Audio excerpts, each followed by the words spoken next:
And we're back with the Evolv podcast, guys. Episode I just smashed into the wall and rubbed out a bit of Trump. So if you're American, I'm sorry. All right. Right, well, let's get it underway, shall we? I think the last thing we left off was on the podcast. We were talking about connections. Now we did speak about connections a bit. We're on 15. There we go. Whereas today, I think we spoke towards the back end of the podcast, wanting to talk about books. Oh yes, and Get how we're into going to talk books. about book recommendations because Yes. we're, I guess I wouldn't say we're bookworms. Throughout school, the best word I can use right now without getting cancelled is dislike reading books. So I've actually gone through stages in my life. In primary school, I used to be an avid reader. I thought I was cool because I read the Harry Potter series in primary school. Then I went to high school and I thought I was too cool to read books. I thought it was the not cool thing to be sitting there reading a book, right? So I went through high school barely reading a book until year 10 or 11. My uncle's friend got me this book called Rich Dad, Poor Dad. Ever since that book, it's just kicked up this little habit of me picking up all these self-development books, and now I've got a whole bookshelf. So, yeah, I'm now an avid book reader, and we decided we're going to talk about some of our books in these fucking podcasts. We are. Mm. And the one that we were speaking about previously was the 7 highly effective habits. Of highly effective people. Highly effective people. Which is a book that we've both read. And we've actually mentioned that other book many times in our podcast by the Habit book. What's it called? Atomic Habits? Atomic Habits. We mentioned it like every single episode, I reckon. We linger towards it. Yeah, we bring it up like every single time we talk about habits, we always bring it up. Habits are good. But just talking back to what we talked about in the last episode, we were talking about how you can strengthen and build relationships. Yep. And you need to be grateful for those relationships. Yep. So we're talking about a lot about relationships and how you need to make sure that you're really connecting with your loved ones and your friends and choosing your top 5. I feel like that was the biggest takeaway from it. Choosing your top 5. The 5 most important. Yeah, the people 5 in your people you life. hang around with are the people that you Shape who you are. Yeah, who shape who you are. And that's why it's important we spoke a lot about nutrition as That's well. why it's important to be able to or learn how to cut people out of your life that provide no extra benefit or extra value to your life in a way. And that could be something as simple as not hanging out with that friend that you feel like is actually creating more strife in your life than necessary. Yeah. Deciding to say no more often to them, or The power not of going. No, that's another good The one. power of no, and V's actually pretty good at this. So learning to say no when you feel like the activity or the people that you're going to be surrounded by do not benefit your life anymore. We actually have a friend recently that does not want to hang around in a certain social circle because he believes that social circle doesn't really benefit him and his current beliefs and what he's aiming for. And when I heard him say that, talk to me a few years ago, I would have been like, are you serious? Or why would you be thinking like that? These have been your friends for such a long time. But now I realise, no, that's actually a good thing. For him, he's realised this social circle doesn't suit his needs right now. And he's finding another social circle that does. And I feel like that's actually really important. It's a good skill for you to learn early on in life, I feel. Definitely. Another good book that we'll probably mention in the future is The Power of No. That's a really good book as well. It really just teaches you how to... What's the word?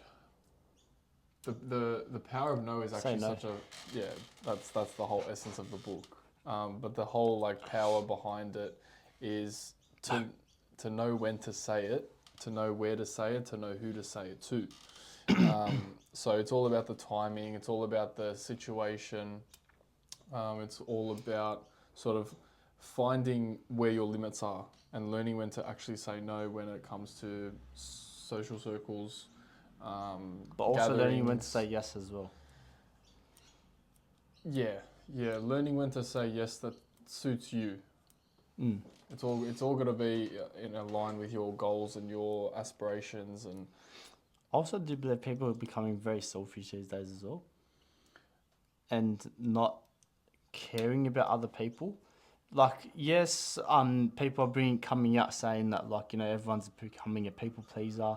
They always shun down on people that are seen as white sheep and whatnot, and people are becoming like all this, independent, go away from crowds, go into your, grind. No one can see me, I'm on my own. But you need people. In life is very boring if you're all alone, and no matter how many people really push this, lone wolf mentality, you're never going to really get to a high enough level on your own. Alex Hormozy is a prime example of this. He had friends every little aspect of time. He talks about how he did a lot of things alone, like he was in the gym alone till late hours, but he had staff. He has Layla now, who he's building an empire with right now. That's his partner. Even though it might not be his friends, he still has circles around him that he's building his fortunes with, building his wealth with. And if you truly believe that you can achieve what you want to achieve alone, you're never going to truly be happy.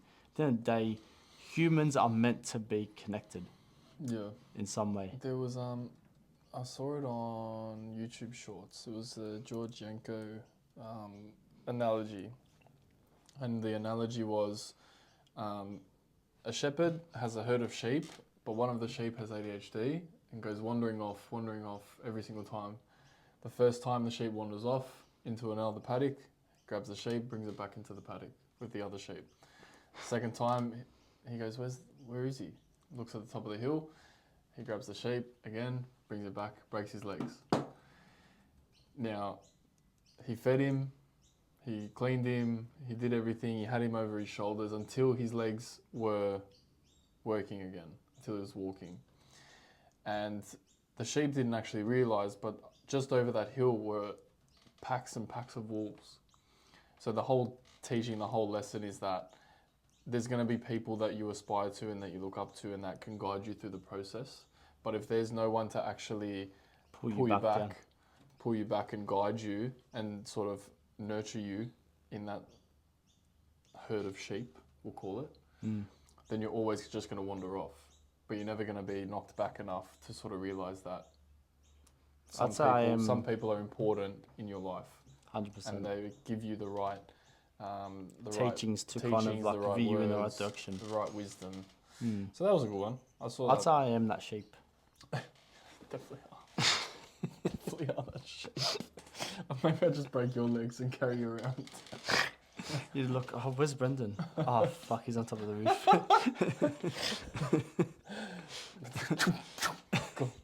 Go on, mate. We gotta go. Oh, I can't run. Done. What am I going to use those New Balances for? I just chucked up a poll on my Instagram for people to rate what shoes I should buy.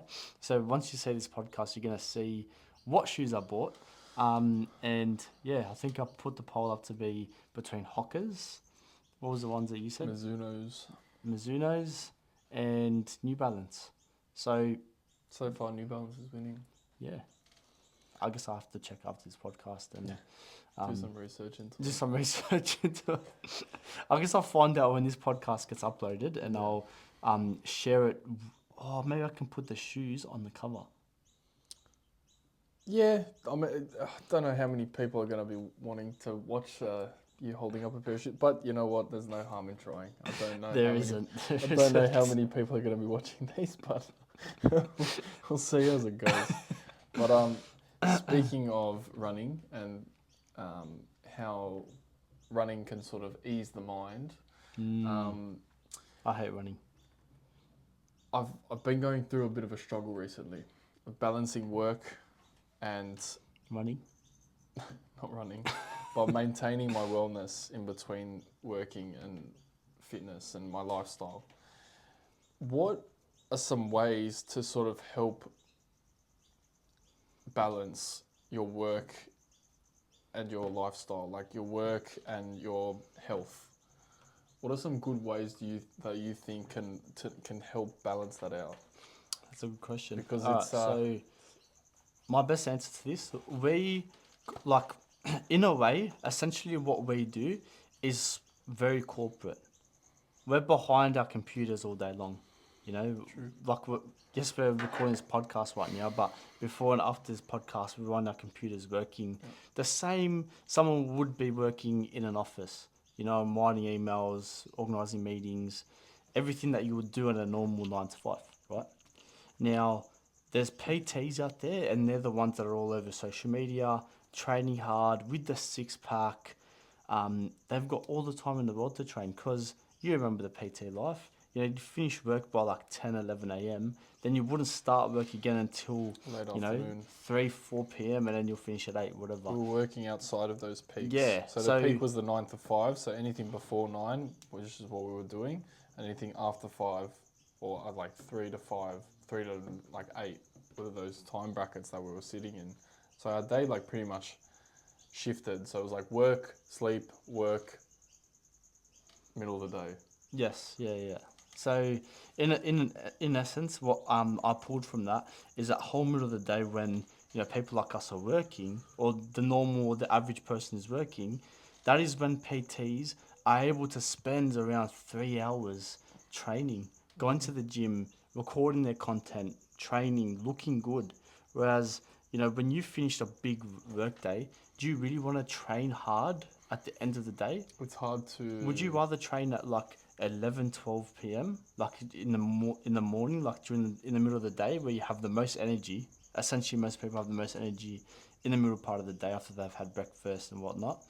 Or would you have more energy when you've done a full days of work, you know, a full 8 hours of work, drove home or caught the train home, whatever it might be, spend time with the family, relaxing, have dinner, then would you be able to go to the gym?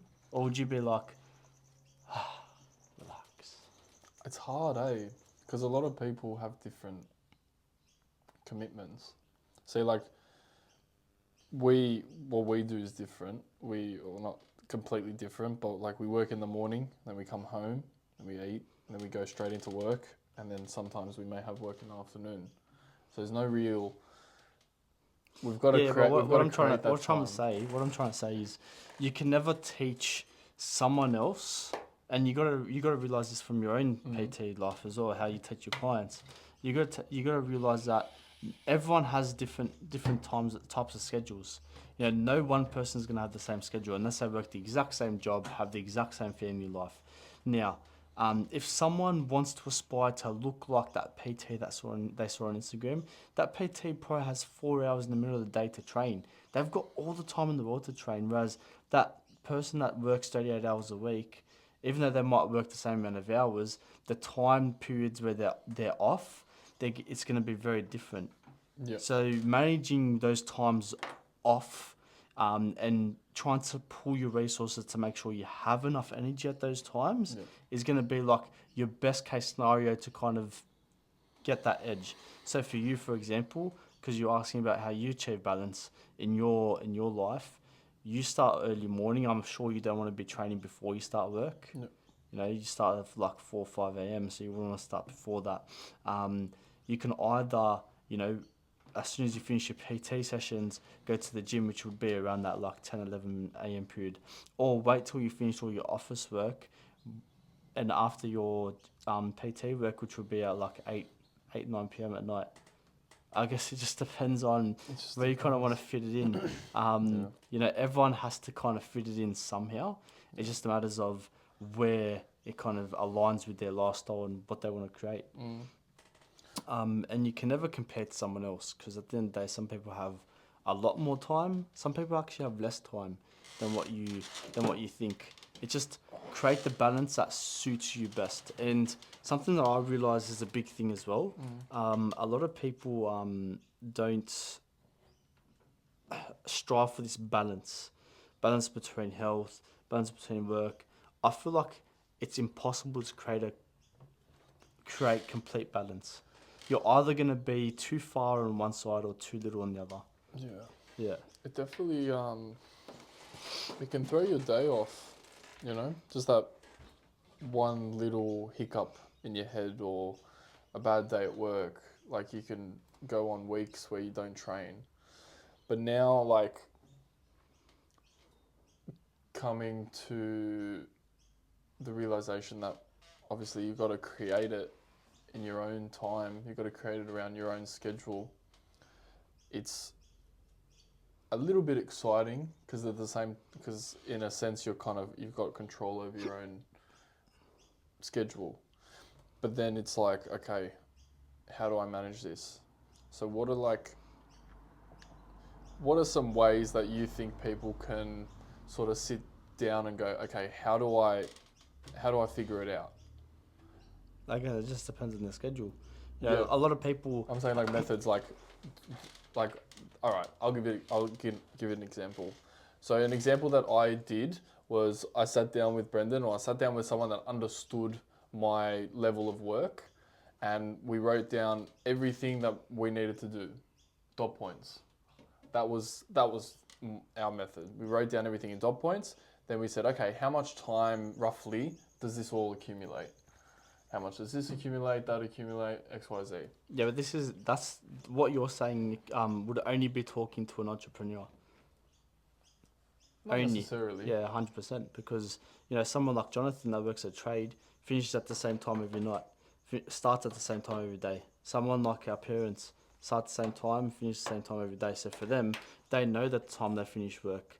Work finishes at 4 or 5. That's it, done, finito. Whereas for you, yeah, you've actually created the times that you're doing certain things, and you can take time off here and pull it into a different time zone, which is where you have to create the schedule, you have to create the balance. Whereas their schedule is already created months, years in advance.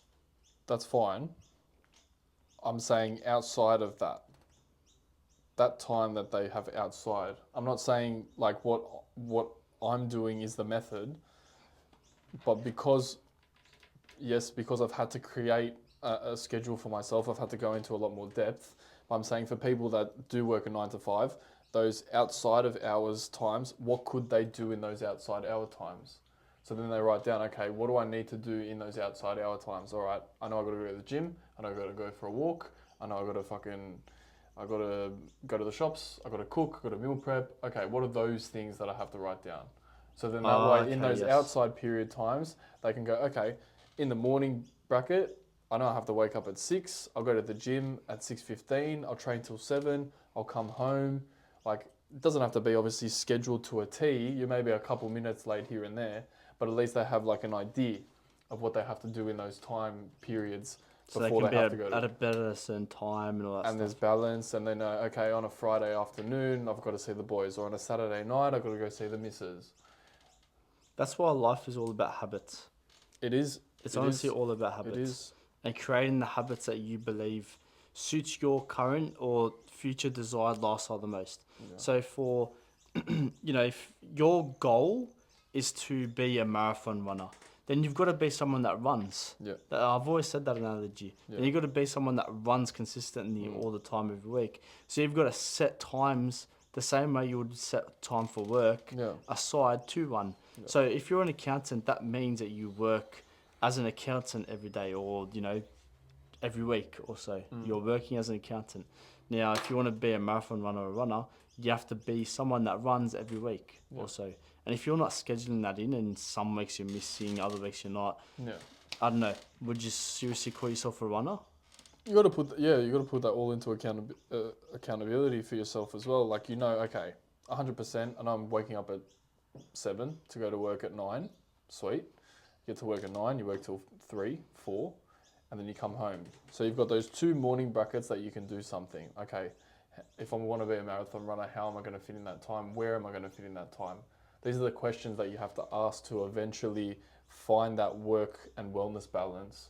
Otherwise, you just get stuck in the work rut and you just go, okay, I just got to go to work, come home, go to work, come home, go to work, come home.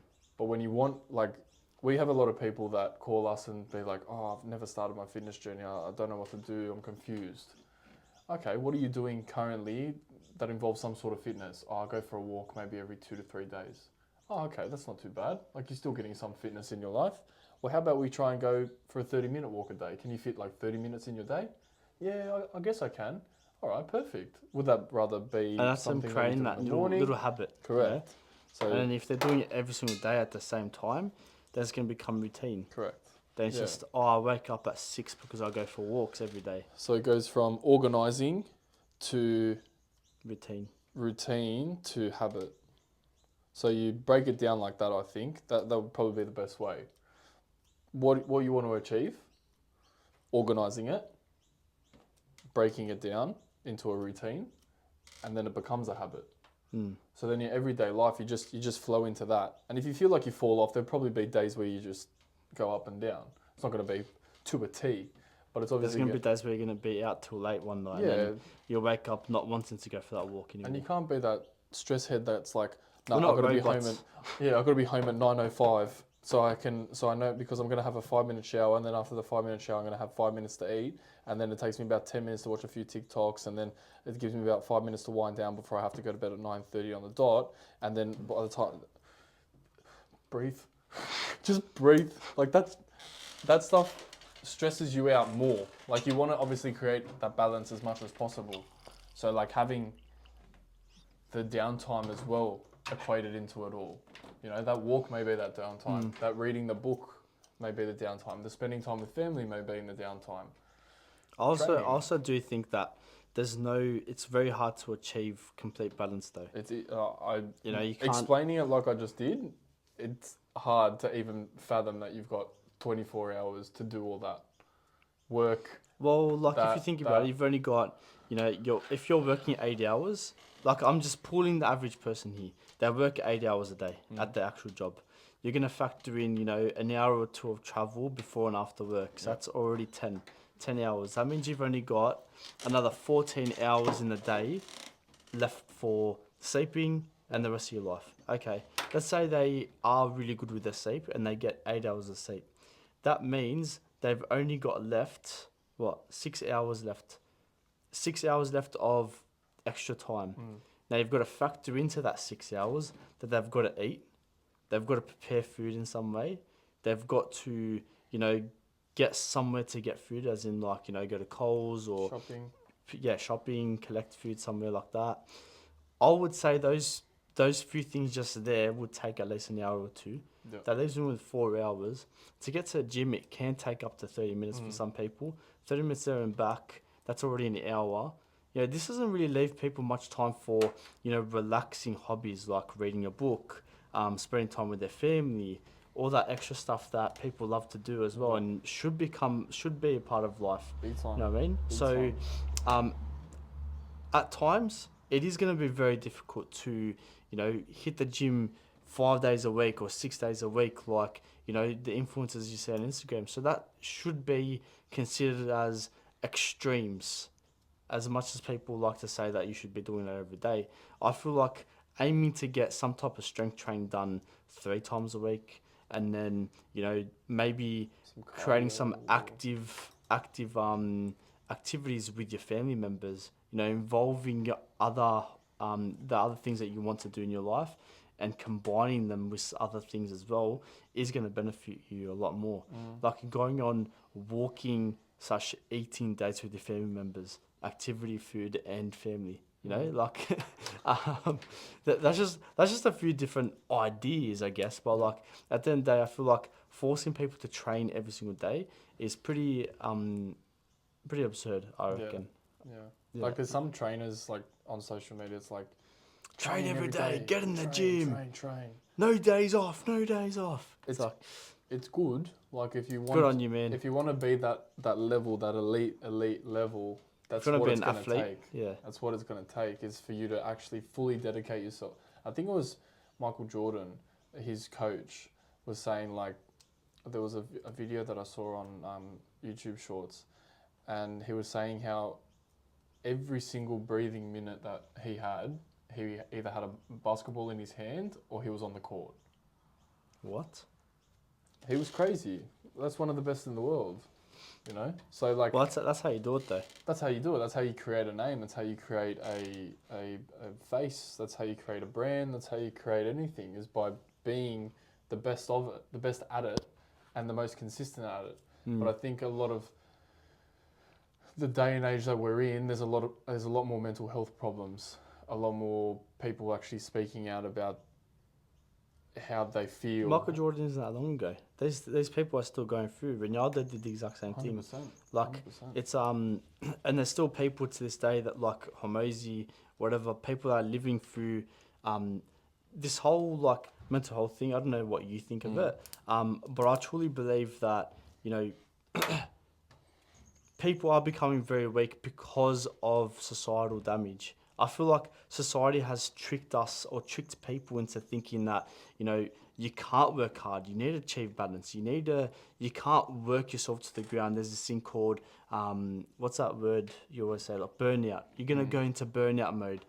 I really don't think it's as bad as people say. You know, there's all these studies out there, but, you know, have people actually gone in and read those studies and produced if they're true or not? Have you actually read those studies? People have, I agree with you. Exactly. It's definitely a very... And if people like Michael Jordan were spending all their waking minutes on the courts, if people like Ronaldo were rocking up, you know, hours before the training session was scheduled and staying back hours after it was finished, if people like Hormozy were sleeping on the floor of their gyms and not stopping at all, like just working. I heard someone's, or like, you know, David Goggins running an ultra marathon with a broken tibia. Yeah. Like, and David Goggins actually says this really well. The human body is capable of a lot more than people actually really want to push it towards in this day and age. He actually believes that mentally we're weak, physically we're weak, and we're thinking that, oh, if we just work ourselves too hard, we're going to eventually crash. When have you even gone to that level to even know how far your body's able to get to? Because I know I've never gone towards that state. I thought I had. I thought I had reached approximately burnout, but I don't actually know. I have no data to pull to actually realise, was that burnout or was I just extra tired and I just needed an extra couple of hours of sleep that night? Yeah. You know? In saying that as well, there are periods where they do relax and they do sort of take some time to themselves as well. So it's not like you're going 100% all the time. It's like those people, those elite, have figured out the process. They figured out that if they put this much time into work, they can still have their downtime, focusing on themselves, their family, their friends, everything. They've figured out how to find that balance with dedication involved too. So it's like the best of both worlds. So like, yes, they work day in, day out, hard as, and the body can be pushed to limits, but those limits will be hit if there's no balance involved with focusing on yourself too. Yeah, but like that's the thing. That is focusing on themselves in a way. 100%. Them following their sport is what they're mostly focused on. And you said it before yourself, like the big 5 priorities that you have in your you know, when you have those big 5 priorities, whatever it is. To someone like Ronaldo, what his biggest priority is going to be his career, which is his football career. So obviously that just means that a lot more of his time is going to go into that. Yeah, he has those other 4 priorities, I'm sure he does, but, you know, his career is going to be like a big outlier. And that's why he excels in that arena so highly. Michael Jordan, the same thing. You know, he's excelling in that arena because he's putting most of his time and effort, like basically like putting all your eggs into one basket, or 90% of your eggs in one basket. Then the rest of the 4 things that you prioritize as getting a little bit of your eggs, if that makes sense. Which is still fine. It's his priorities. It's what he wants to focus on, and he did well from what you can see on the outside looking in, but you don't know what his mental state is like. Exactly. You don't know what his family. That's what I'm trying to say. Is like you don't know that much. You only know that he's elite because of what he did. You only know his career. You only know his career. Yeah. Same as Ronaldo. You only know his career. You don't know exactly what happens in his home life. I know that you got that Netflix show, but how accurate is what they're saying in it. It can only be so detailed. They can he'd only want so much detail in there. Mm, He doesn't want people to know the nooks and crannies of what he went through at highs and lows. exactly. Like, And there would be heaps of lows as much as their highs. yeah, exactly. But that's the roller coaster that you embark on when you end up wanting to become that elite. Or become great in something. Yeah. And we just talked about sport athletes, but there's becoming great in any arena that you decide on. You know, and Andrew Tate is someone that talks a lot about, you know, whatever you do in life, just work hard and become great at that. If you really are passionate about, you know, being a garbo, he uses this as a stupid example, I guess, to create controversy, but also to explain his point to, you know, the masses in a way. He says, if you really are passionate about being a garbo, do that, be a garbage man, but be the best at it. Yeah. And he's basically saying, like, you know, be the most efficient, be the guy that people actually call up, oh, can you collect my garbage for me, whatever it is.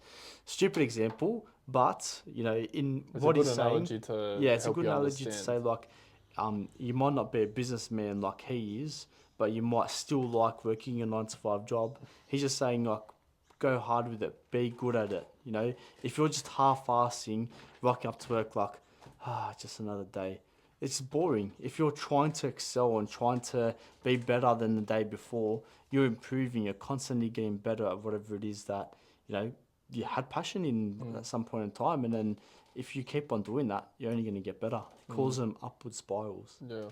That comes with personal growth as well. Like, as you get older, you learn to sort of have those adaptations to your life. Work won't remain the same your whole life. It may or may not. But may adapt into a new career, maybe a full new industry. Don't know, but can always be in the same industry. I feel like I'm always going to be in the fitness industry. I went from uni to being a chippy. I was going to become a chippy. That's why, yeah. So I did a big shift as well, but I knew that always there was going to be something sport related or fitness related in my life. So I kind of steered towards that. But, you know, there's heaps of people that still don't know at our age, Still don't know, still confused. They follow a path that they think they understand and they know, and then they get to a brick wall and they go, it's just easier to walk as far left as possible until I need to jump over it. Exactly. Like, we're both 35 and I still know a lot of people that don't know what they're doing, you know? I don't even know if this career is exactly what I want to do for the rest of my life, you know? We haven't even posted the first podcast yet. True.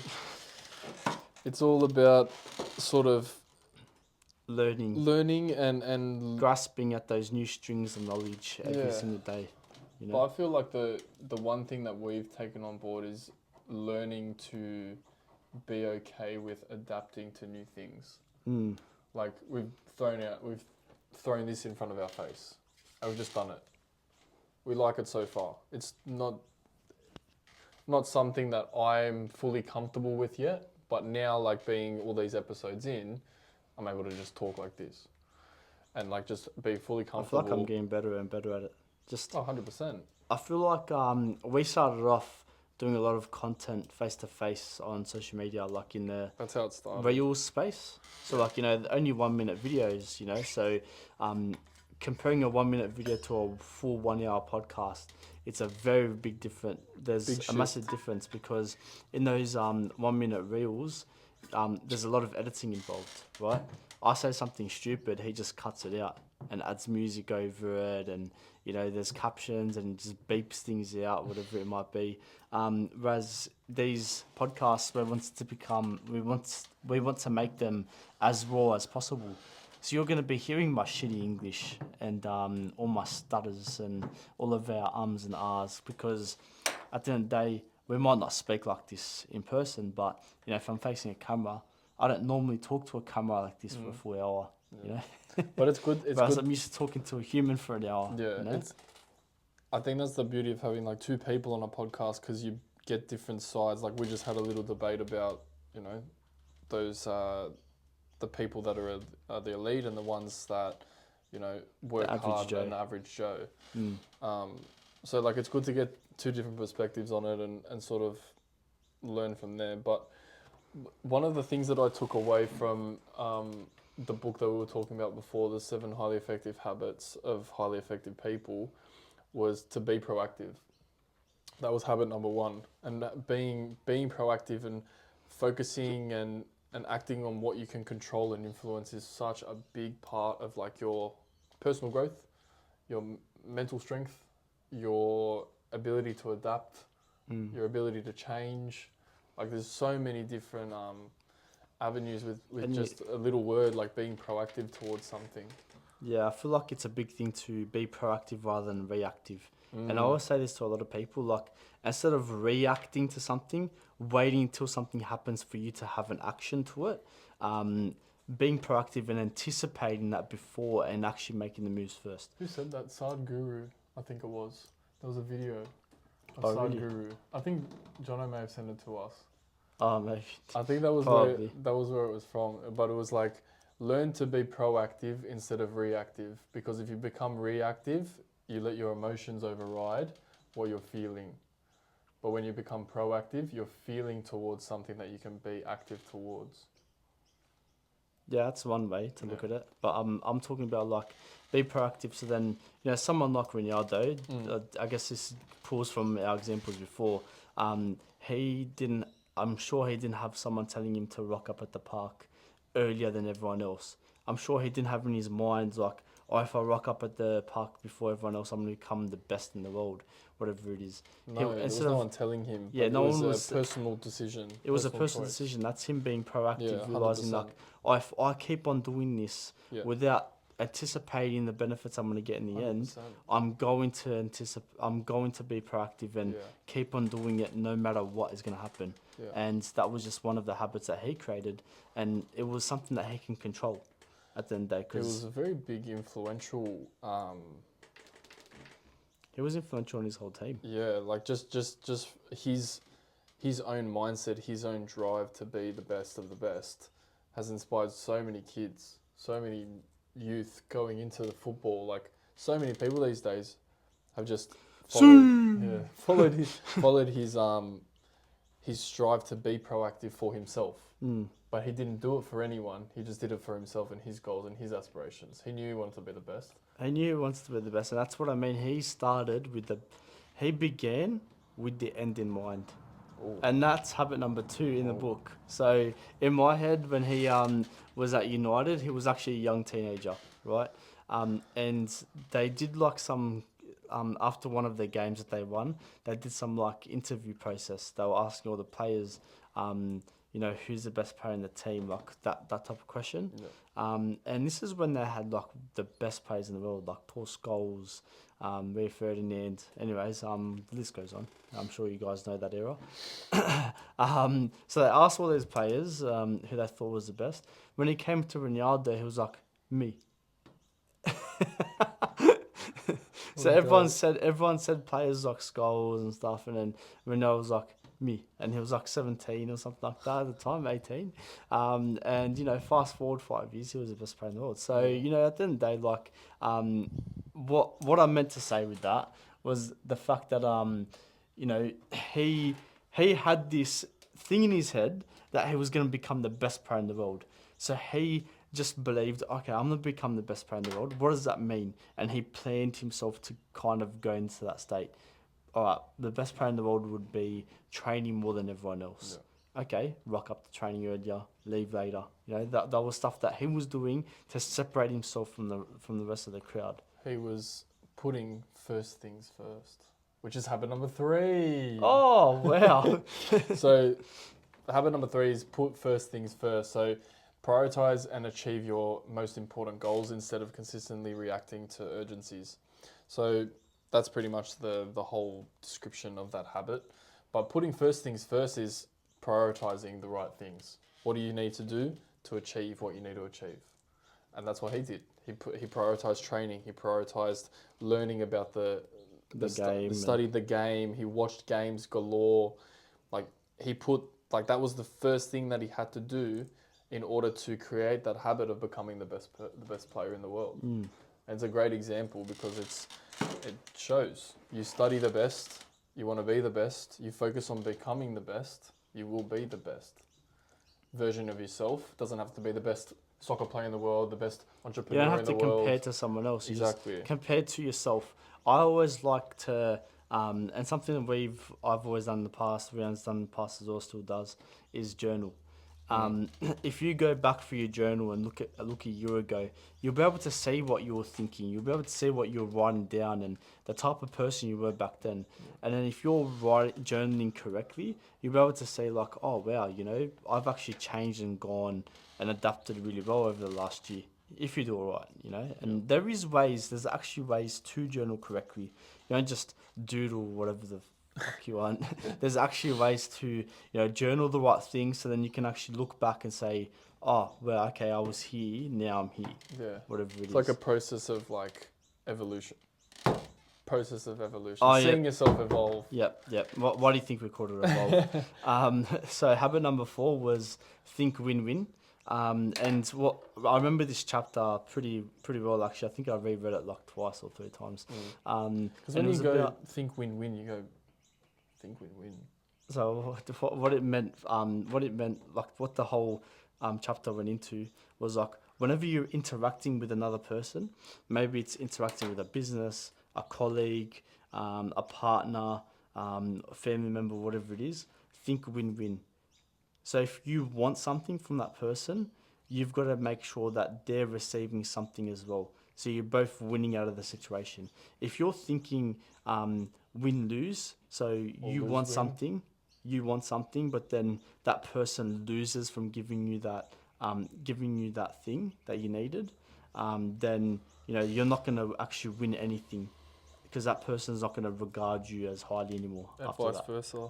And then if you think lose-win, where that person benefits from you, but then you lose, you're going to have resentment. So there's any other situation other than you both winning is going to produce no benefit, if that makes sense. Very true. It's going to come back to bite you in the end. And that's a habit of, highly effective people. When I read that habit, I got confused. I was like, why would you? This is obviously when I was a lot younger and like just sort of going into the big world, but thinking win-win, you always like, oh, it's always a win-lose situation. Like you always just naturally think that there's a win-lose situation. You don't think, oh, it's a win-win for me and for them. But then you obviously, as you grow and develop, you go, okay, that conversation really what can helped. I give this person? Yeah. And they can give me as well. Like that conversation really helped me, but I feel like I didn't give much back to them. Okay, how can I improve? So if you're like able to be aware of that, if you're able to be aware that it was a win-lose situation or a lose-win situation and flip it into that habit of being a win-win, you're winning. That's it. You have that win-win. And, it's a good way to go into conversation, having that confidence that you have that knowledge about a certain thing, whatever it is, finance or labouring or being a chippy or being a plumber, like having that knowledge. Or being an accountant. Could be anything. We're in the market for one, guys. Talking about seek. Habit number 5 is seek first to understand, then to be understood. What did you take from that one? Because be the dumbest person in the room. Yeah, that's what I took as well. Because if you're first looking to understand, read the room, you're gonna be learning a lot from what other people actually bring to the table. If you're wanting to be understood straight away, most of the other people in the room might actually already understand what you're saying already, and you're just providing no additional benefit. Yeah. You're just looking like a mug in the room, right? Whereas if you seek first to understand and get an understanding of what the room dynamic is like, then you're going to be able to actually add more value to that group or that social setting, whatever it might be. Yeah, it's like taking that little step back, analysing the room, learning as much as you can, and then giving input that you think, depending on what situation you're in, but giving that input back that has a win-win situation out of it because you're winning with gaining the information, and then you want to be able to regurgitate that information 100%. too. One of our friends is actually really good with this. He says, walk into every room that you walk into, become the dumbest person in the room, and that's how you're going to learn most. Yeah, act like the dumbest person the dumbest person in the room, that's how you learn the most. I'm really shit with this just because I love talking shit. I don't stop talking. So what I You have haven't noticed already. so one thing that I've taken from it and I've adapted, I guess, to when I walk into a new room or a social situation, whatever it might be, I'm still gonna be myself. I'm still gonna talk absolute bollocks, you know. But I do it differently these days. I do it to the point where I know I can handle the situation. So yeah, I'm talking absolute smack or shit, whatever, but I'm still kind of gauging people's emotions, gauging their interactions, exactly how they react to the things I'm saying, rather than just going on my tangent, not realizing how other people are reacting to it. You know, and also on top of that, like I'm looking more at the body language, the physical approach, how they're eye contact, tone of or voice, all that stuff. exactly. While I might not be hearing their physical voice and what they're saying, I'm actually hearing a lot more from the other senses. And I feel like, yes, this makes sense in terms of, you know, you want to walk in and hear what other people are saying, but I don't feel like my personality allows for that. You know, when I walk in, I want to engage in conversation, get to know other people. So for me, in those situations, I feel like I need to talk and then also observe at the same time. Yeah, it's it's an ability where you, if you're able to read the room's synergy, if you're able to read the room and just be sort of have a basic understanding of what's going on around you, then you're always going to be sort of that one step above the next. And that goes on to like habit number 6, which is synergy. Like it says here, I'll go through like the little description that we have here, but it's like develop innovative solutions that leverage differences and satisfy all key stakeholders. What does that mean to you? Because that is like big words. So how do you like? That's like the how do- business yeah, terms. the All business right. terms. How So do you like dumb it if you down? want to make sure that you satisfy all key stakeholders. Oh shit! I was supposed to freeze. I was supposed to like freeze out the camera. Oh, So I didn't know that we were continuing on. oh, And we're on to the next podcast, right? So my take from that is when you're in a business setting, you can, by the way, we're using examples so people can actually understand it Yeah. better. This doesn't necessarily have to do with business. It can be with everything in life. Could just be your family group, your football group, whatever it might be. But talking from business, when you're in a company, right, you're gonna have people that are attached to that company in some way. Actually, I feel like there's gonna be a lot of listeners that don't know business that much. So let's talk football team. You know, a starting 11, right? no. Bring Yes. it back to school. Just school. No, it's too confusing. Why? Football team. Everyone kind of knows like a team sport. Everyone knows a team sport. Some Doesn't have people to be don't. soccer. It doesn't have to be soccer. It can be netball. Team Whatever. sport. Any team sport, guys. You're in a team, all right? Team, just think team. All right. When you're in a team, everyone is going to be different in that team. Every team member is going to have a different role in some way, right? You're gonna have someone that scores most of the goals, seen as a striker or goal scorer, whatever it is, and someone that defends. Might be the person that prevents goals from being scored from the other team, whatever it is. What your goal in Synergize, I guess this habit, is to be able to structure that team for success. Everyone has their differences, so making sure that defenders are next to your goal to protect the goal, and your goal scorers or strikers are at the other side to try and score more goals. Yeah. So adjusting the team and I guess creating a safe space for them to excel in their own differences or different arenas. Yeah. Yeah. So like in business, it would be making sure the people that are good with the numbers are in the finance department, whereas the people that are good with making sales and sales. Yeah. Making sure that all the people with differences are in their areas where they excel the most in. Yeah. If you're putting sales guys in finance, they're not going to really do too well there. They might still be able to do it, but the efficiency is going to go down. Your company's eventually not going to be doing too well Yeah. Same with a football team. You know, if you're There's- putting attackers in yeah. defense, you know, There's always going to be problems, and there's always going to be solutions to those problems.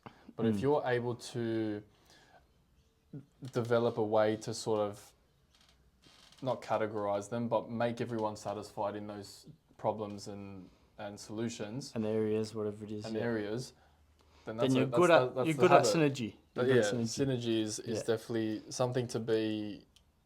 It does bring you up a bit of a level as well. Like if you're able to sort of, digress that and read the room and and first seek to understand and then be understood.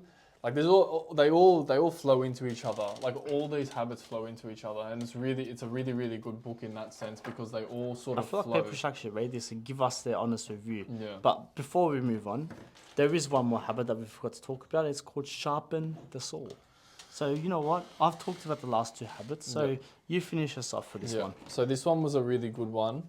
It talked about the person that you are, the energy that you have to give off. So, for instance, sharpening the saw. Let's give an example. So, if I came into work and I was depressed and sad and not happy, how would that make you feel? It's gonna transfer the energy onto me. I'm gonna eventually be feeling those same feelings because you know when I yawn, you yawn. Yeah. When you yawn, I yawn. Yeah. You know, it's when you're around other people. Weirdly enough, you can't become connected in some way. It talks about a lot about a work-life balance, being able to bring the energy to a room, being able to be that person that walks in with confidence, a nice smile, and sort of develop the energy off them, or not develop the energy off them, but like push the energy off them into the room and create that aura around them that makes them go, okay, this guy's the man. Let's go. All right, sweet. Because you walked in and you were G'd up to do this podcast, I'm doing this podcast too. Let's go. Yeah, it can't always be It like changes- full high energy all the Yeah. time. Like it's pretty impossible for you to always be like fully energized, ready to hit it because you know that's a pretty abnormal thing for people to be like, Yeah. right? We pretty much do the podcast at the same time every week. Are we feeling the exact same at the same time every week? No. Definitely not. Well, No you'll way. notice in our podcast as they develop, like from the beginning to now, like each podcast is very different. Different tone, times of setting, tones, exactly. We're hot one day, we're inside, we're outside. Like, No, but like what we're trying to say is, you're not going to be the same energy level every single day of your life. No. You know, some days you're going to have the energy to go to the gym and go hard. But you know who truly succeeds? The people that turn up even when they don't feel like it. That's you know, true. you might be tired, but you know in your head like, oh, I go to the gym at 6 a.m. every day. This is just a habit of mine. I have to go anyway. Even if it's a shit session, that person still did better than zero. You know, and that shows that they're gonna excel in that arena. Be it the gym, lifting weights, whatever it is. For us, we might not have that energy every week to produce a full 1 hour podcast, but we still turn up anyway, and you know we give as much energy as we can. The same way that most people would turn up to work on a Friday and continue working till 5 p.m. or 6 p.m. Even when they would rather be going to the late night drinks earlier. It's like when we like our clients, like every time we rock up to a client, you can never pick their Energy mood, levels, their energy levels. You can't pick their motivation, nothing. Or if they went and played a soccer game in the weekend and got an injury. Yeah. You know who I'm talking about.